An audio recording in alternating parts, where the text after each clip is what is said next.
متسابقة رقم 2 في مسابقة انت اجمد مذيع على راديو ميديا لاين FM. هكون معاكم انا ايمان عزت. اهلا وسهلا بكل مستمعين راديو ميديا لاين FM.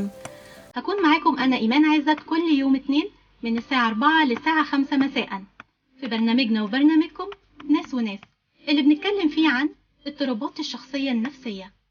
طبعا الفترة الأخيرة ناس كتير جدا ابتدى يبقى عندها وعي نفسي عالي، بمثلا يعني ايه شخصية نرجسية، يعني ايه هو انا عندي اكتئاب ولا مش عندي اكتئاب، وبقت الزيارة للأخصائيين النفسيين متكررة.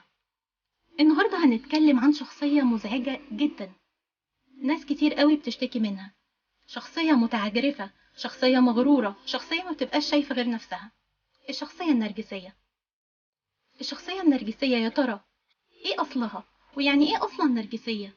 ويا ترى ايه أسبابها؟ وازاي نتعامل مع الشخص النرجسي اللي مطلع عنا في التعامل معاه؟ ده اللي هنعرفه بعد الفاصل.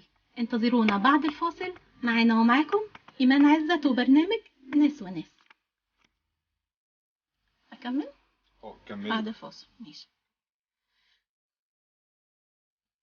ورجعنا لكم مرة تانية في برنامج ناس وناس. كنا بنتكلم قبل الفاصل عن اضطرابات الشخصية النفسية، وكنا النهاردة هنتكلم عن اضطراب الشخصية النرجسية.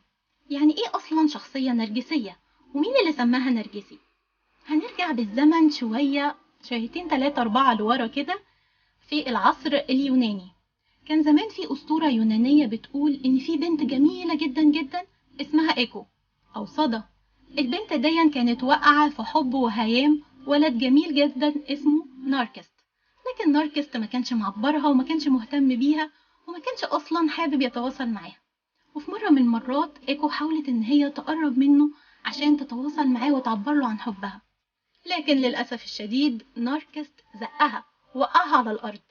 انهارت جدا نفسيا وما قدرتش ان هي تستحمل اللي هو عمله فيها، فجريت للغابات وللأسف ماتت هناك.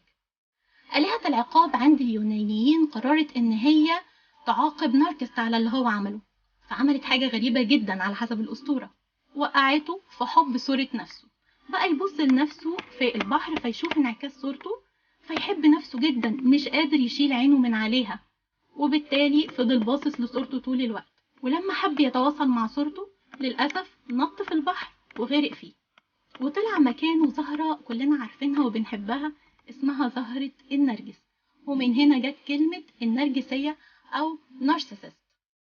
طيب دون معنى كلمة النرجسية. الشخص النرجسي دون يا ترى ايه مواصفاته وبيعمل فينا ايه عشان نكون متضايقين منه قوي كده؟